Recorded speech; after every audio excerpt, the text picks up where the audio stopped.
College start 4 years అవుతుంది sir. మాకు campus ఇవ్వలేదు. ఇక్కడ టెంపరీ ఉండమని ఇచ్చారు. మొన్న డిగ్రీ వాళ్ళు మాకు సంబంధించిన కరెక్ట్ ల్యాబ్స్ లేవు. ల్యాబ్స్ కోసం కొండగట్టుకు వెళ్ళాల్సి వస్తుంది.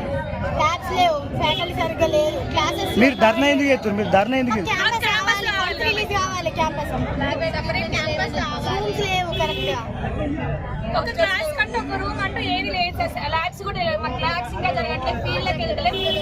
క్లాస్ చేసుకోవడానికి మేము వచ్చిన నుంచి బీటెక్ అనేది మాకు నెక్స్ట్ స్టెప్ చదువుకోవడానికి అసలు ఏం బేసిక్